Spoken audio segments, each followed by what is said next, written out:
Um, I'd like to say it was a great privilege for me to be captain of this team, and in case it's not done later on, I'd like to particularly thank the club for giving us this presentation, and in particular the organising committee, because I know for a fact there has been an enormous amount of work and effort gone into this. So I want to express my appreciation on your behalf for all of this. Very quickly, if you like, just give you the positioning of that team, you know, and I might make a very quick comment as I'm going along. Paddy Heaney in goal, brilliant goalkeeper, never beaten.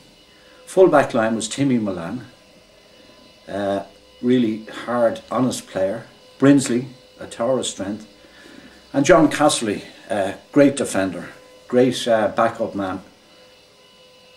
When we a little row might break out here and there, and John would always be in and out of the row before the referee could discover exactly what had happened. But John was able to pick out the culprit, and he was a great man to administer justice. So well done, John. Thank you for all that. Okay, the half line we had little Mo. Now Mo wasn't very little.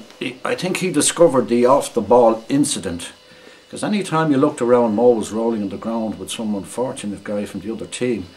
We weren't able to understand what this was about until Mo explained it to us one day. He said, I think he wore contact lenses, and he said when he took out the lens he couldn't really see the ball, so he generally went into the man first and then hoped to get the ball. But he was a good defender, no harm in him. Donald Massey was on my left on that particular day. It wasn't the usual position for Donald. Great clubman, great hard trier, committed player.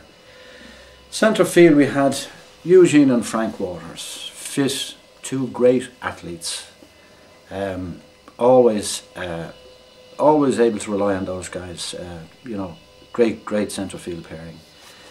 Half forwards we had Peter Lowry, our free specialist. Brilliant guy to take a free, you could rely on him. Paddy Norton, always trying hard, exhorting the team, pushing us on, shouting, keeping us on the move. Nobody fell asleep when Paddy was playing for us. Peter Ennis, a brilliant fielder of a high ball. Peter was also played a lot of centre field. He was a brilliant high fielder of the ball. And then we had full forwards. We had Paddy Miles, strong, robust player. Sean Miles, who carried a very heavy injury before the match. He had a leg injury, and we were all hoping that Sean would get himself fit up to the match time, and he did, in fact. So we were delighted. Obviously, Sean would be, he'd be one of the mainstays on the team, and last but not least, Reggie. And I'm surprised really when I look at the layout of the team how they managed to get everybody in, because a lot of these fellas didn't play regularly in the position. So Reggie corner forward, I had forgotten that, but Reggie could be relied on in any position. There's no question about that one. I'd also like to mention the subs, because the team was made up of the panel. Super sub was Jimmy Cullen.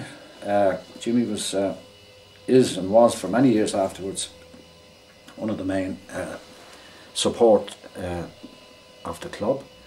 We had John Joe Brown, great defender. Nicky Casserly, another great clubman. Kenneth Edwards, Lord of mercy on him, who was a nice footballer. He was on the younger side of that team, but made a great contribution when he came in with that point. And Henry Crosby, another great clubman at the time.